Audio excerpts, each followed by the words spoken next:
Hello there. Today we have a choice. Number 1, go to the dentist. Don't want to. Number 2, go to the shops and buy a new pair of shoes. Really don't want to do that. Or number 3, have a good look at the Mk2 Ford Focus. Choices.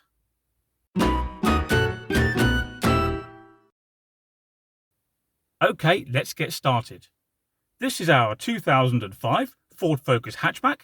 It's got the 1.6 litre petrol engine, automatic transmission and the LX trim.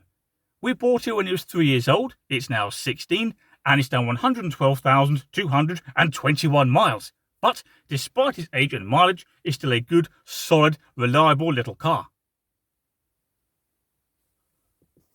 So let's have a look at the interior of this Mk2 Ford Focus. Now, so many modern cars are unnecessarily complicated and unintuitive to use. You often need a degree in computer science to do the most basic task. Not the Ford Focus Mk2. This one is simple, it's basic, it's easy to use, but you still got everything you need. So let's start by having a quick look at the instrument cluster, which as you can see is clear and easy to read. Not universally true of every car. Behind the steering wheel we have this wand. This one controls the indicators, various menu items. Moving down we have another wand hiding there. This one controls the stereo, so you can turn it up, change station, that sort of thing. And I tell you what, we are spoilt for choice in this car because there's yet another wand down here. This one controls the windscreen wipers. Now, if you want to turn on the lights, you do that down here. Not really room for the camera, but I'll do my best. There we are. Turn that to wherever you want it. This car also has electric mirrors. There's one of them there. And electric windows, but only in the front. Moving to the center of the dashboard, we have a single disc CD player in there. A radio, of course. Nice big, easy to grab, intuitive controls for the heating and ventilation system. Air conditioning there. Moving back, we have 4-speed automatic transmission. Now, if you leave the gear stick on this side, like so, you can drive in full auto. But if you move it over there, like that, you can select the gears manually. Up, like that, to go down a gear, and down, like that, to go up a gear. And that is back in park.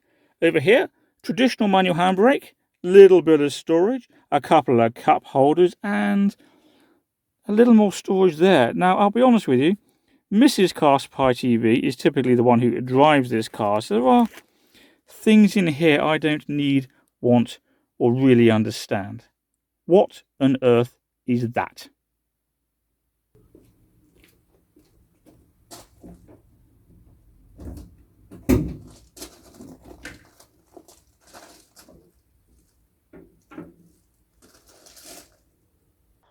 So let's have a look in the engine bay. This is our 1.6 litre petrol engine that produces 100 horsepower, and as you can see, it's a 4-cylinder. This engine is also driven by a belt in there rather than a chain, so that belt does need changing every now and then.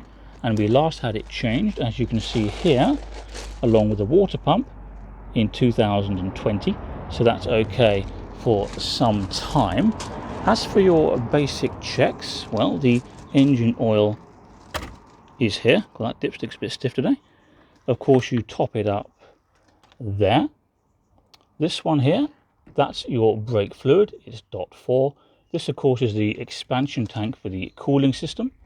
This is where you top up your windscreen wash. What else do we have?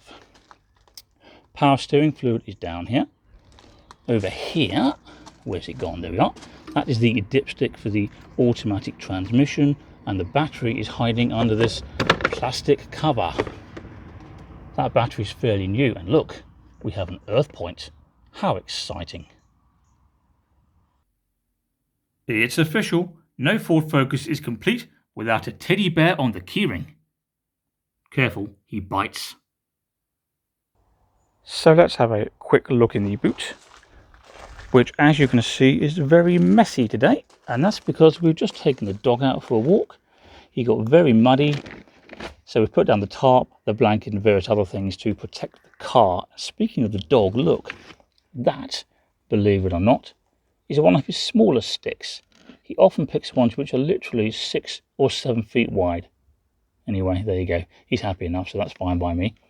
The boot, as you can see, is a decent size, and there are 1 or 2 extra little features that make life easier. Here, for example, we have a strap for holding things down. It's holding our de-icer at the moment. We also have various hooks. Plastic bags can get tied around that. There's another one just up there, and there are more straps and hooks on the near side of the car. Also, if we have a look under the carpet,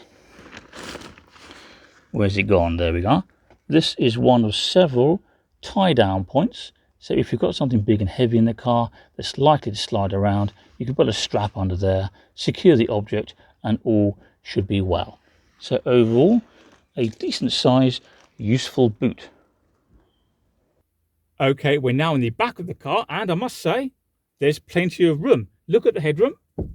For example, I'm a decent height, and I'm comfortable there. As for legroom, well, I moved the front passenger seat all the way forward, and just look at that. Loads of room for my legs, and unlike many modern cars, I can actually get my feet under the seat for a little bit of extra comfort. On so many modern cars, there's stuff under the seats. Even in my Primera, for example, there's a DVD player and electric motors, and those things are useful enough, but they do make life less comfortable down there.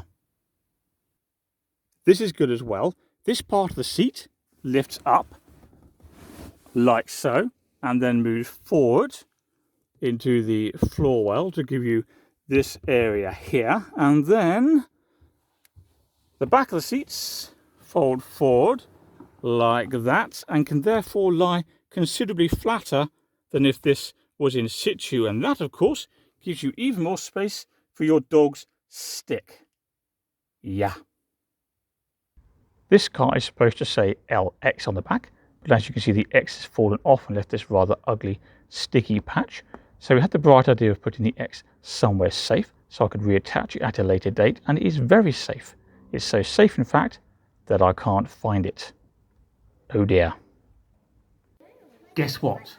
These giraffes have just subscribed to Carspy TV.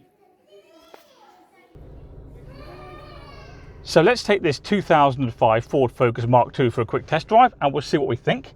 Mrs. Carspy TV has left us this alpaca to keep us company. So, engine on, into drive, check for traffic, all clear, handbrake off, and away we go. Now, obvious immediately is that the steering has a bit of weight to it, and that's good news, because so many cars of this type have excessively light steering, and that makes them devoid of any feel. Not the Ford Focus. This one has very nicely weighted steering that gives you plenty of feedback. As for the brakes, we'll give them a bit of a shove in a moment if traffic permits. Right, so we're doing 30 miles an hour. So wait for the road to be clear, which it is now, and yep, they bite nicely. The car stops in a straight line. They're not too grabby, nice and progressive, so the brakes are very good on this car, and of course we have ABS to stop it skidding. As for the ride quality, that's very good as well. It is a very good mix of firm, so the car doesn't roll around too much, but at the same time the ride is quite compliant. You don't feel like you're being thrashed around even on bumpy roads. So good steering, good brakes, good ride quality, but there are nonetheless 1 or 2 things I would change. For example, as I said earlier, this car has a 1.6 litre petrol engine that produces 100 horsepower, and that's not an awful lot for a car this size. So it will be a massive exaggeration to say the car's slow, but it could certainly do with a little bit better performance, particularly in the mid-range. Speaking of more, the automatic transmission only has 4 gears, so it would be helpful to have a 5th, possibly even a 6th, if you're feeling extra decadent. There are also a few things I'd change about the interior of this car. Number 1, the seat fabric.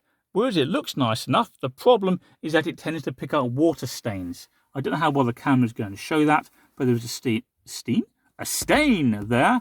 Another one here, similar on the front passenger seat, and that's just being out and about in the rain, getting wet trousers and sitting down. So yeah, not ideal. The glove box isn't particularly good either. Whereas it goes back a long way, like I'll show you by putting my arm in, it goes all the way to there. The problem is that when you open it up, things tend to fall out.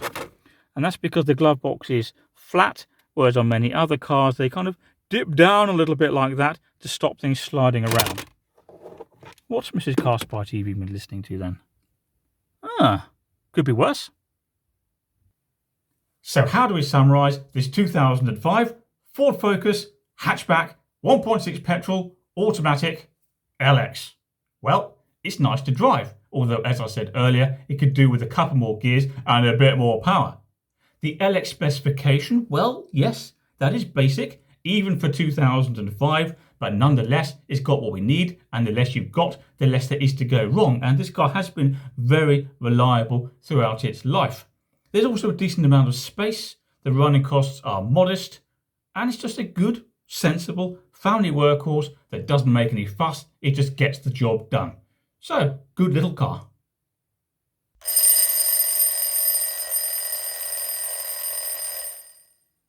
It's been a long time since I shamelessly promoted the book I wrote. It's called How to Buy the Right Used Car. It guides you through the entire process. It's available at Amazon, and there's a link in the description of this video that takes you straight to it. I think you should buy, well, at least 1 million copies. Anyway, that's all for now. Don't forget to subscribe to my channel for more content. Click like on this video, and I'll see you next time. Farewell.